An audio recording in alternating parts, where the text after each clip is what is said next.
Assalamualaikum warahmatullahi wabarakatuh.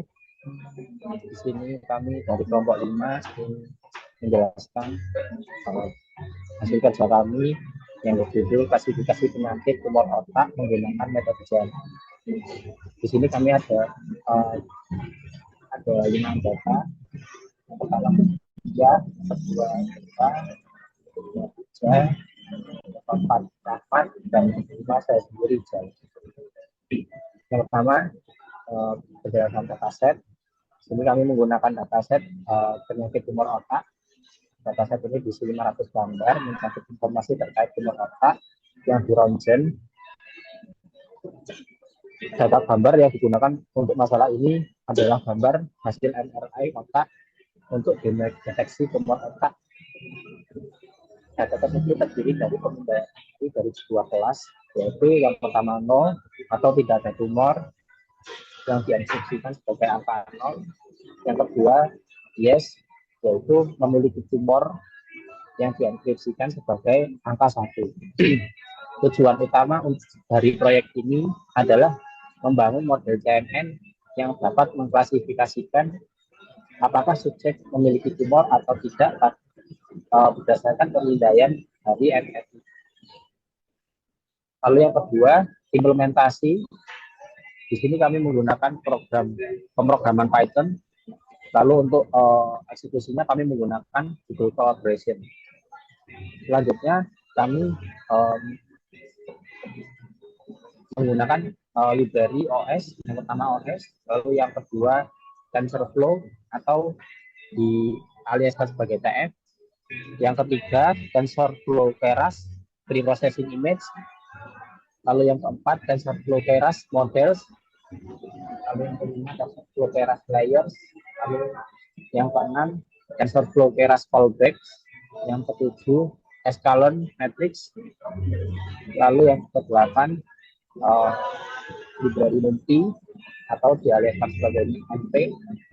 Lalu yang kesembilan Matplotlib, Pyplot atau dialiaskan sebagai PLB. Jadi kami memiliki mengambil gambar dataset dari gambar yang lalu yang selanjutnya kami juga mengambil dataset file gambar yang tidak memiliki tumor otak. Lalu selanjutnya akan dijelaskan oleh rekan saya. Lalu slide selanjutnya mempersiapkan dataset. Di sini dataset berupa gambar yang berada pada Google Drive. Kita akan mengimport file yang bernama brain tumor dataset. Dan slide selanjutnya ada processing generator image. Proses ini untuk pengecekan dataset gambar yang akan dipakai. Untuk gambar yang ditemukan ada 203 dengan 2 kelas dan 50 gambar yang ditemukan dengan 2 kelas. Untuk selanjutnya, penyelarasan kolom data latih dan uji, yakni fungsi untuk membuat dan mengkomplikasi model. Dengan ini,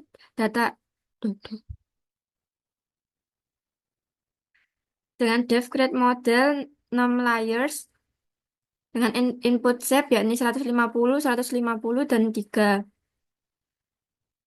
Untuk selanjutnya, slide selanjutnya, yakni model CNN, kita akan training dan mengevaluasi model dengan konfigurasi yang berbeda, yakni dengan for num layers-nya dengan nilai 2, 3, dan 4. Yang kemudian, history sama model fit-nya trend generator dengan epoch yang dengan nilai 10, yakni bisa diubah untuk angkanya untuk terserah. Fungsi epoch ini untuk memastikan bahwa model mendapatkan exposure lengkap terhadap seluruh dataset beberapa kali selama pelatihan untuk meningkatkan akurasi dan meminimalkan error. Untuk F, untuk trend Untuk evaluasi modelnya, kita menggunakan dua, yakni loss dan akurasinya. Selanjutnya,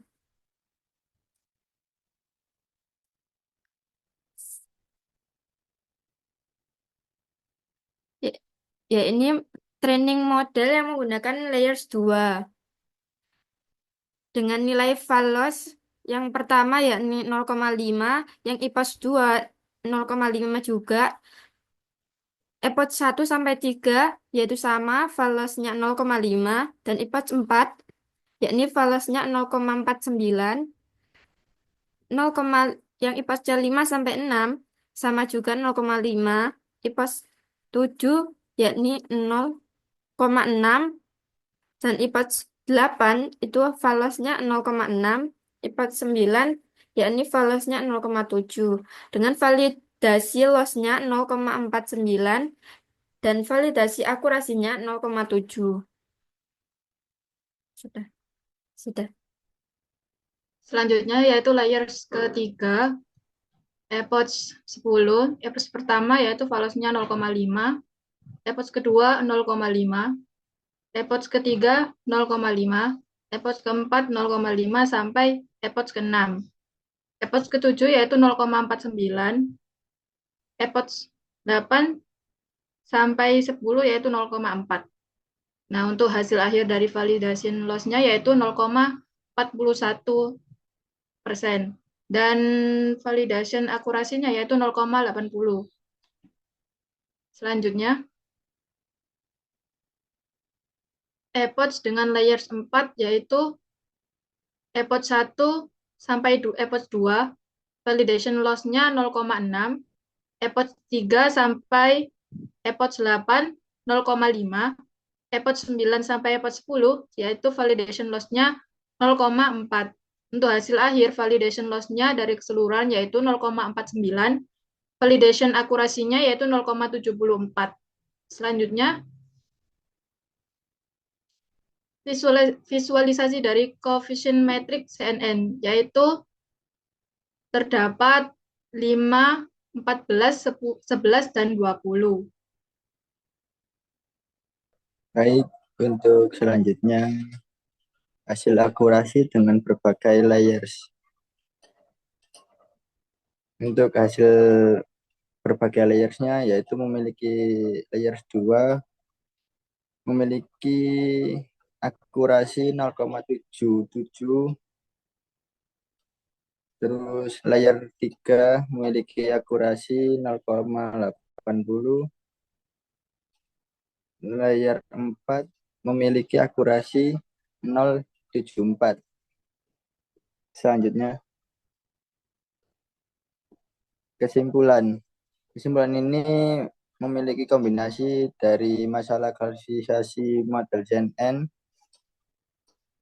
untuk memprediksi apakah subjek memiliki tumor otak atau tidak, dan masalah visi komputer untuk mengotomatisasi proses pemotongan otak dari pemindaian MRI. Akurasi akhirnya jauh lebih tinggi daripada 50% baseline tebakan acak. Akurasi menunjukkan untuk layer 2 0,77%, layer 3 0,80, dan layer 4 0,74%. Baik, terima kasih. Sekian dari presentasi kelompok 5. Wassalamualaikum warahmatullahi wabarakatuh. Waalaikumsalam warahmatullahi wabarakatuh.